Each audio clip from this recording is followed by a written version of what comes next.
Let me show you an example of CSS position and z-index in the wild. Google Maps. Probably most of you have used Google Maps or some sort of online mapping service before to help you find what you're looking for.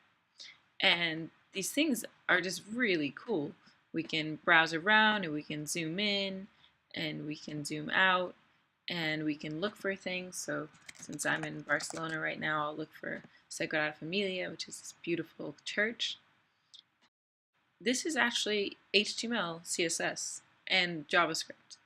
But let me show you all the z-index that's going on here. So all the different elements that we see, these have all been positioned using CSS to be on top of each other. And they're using z-index in a very particular way to make sure that the order is exactly correct. So let me just use my Chrome console to show you a few things. This mini map here in the corner has position absolute, bottom 0, left 0, and a z-index of 1. So that should put it above something with a z-index of 0.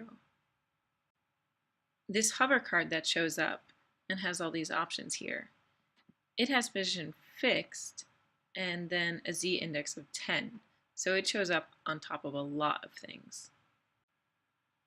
The zoom button has a z-index of 2.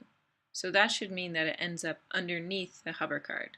Let's just move this over here and see what happens. See, the hover card that shows up above that zoom because it has a z-index of 4 and the zoom has a z-index of 2. As you can see, Google Maps uses a lot of CSS position and z-index in order to lay out all the mapping controls on top of it.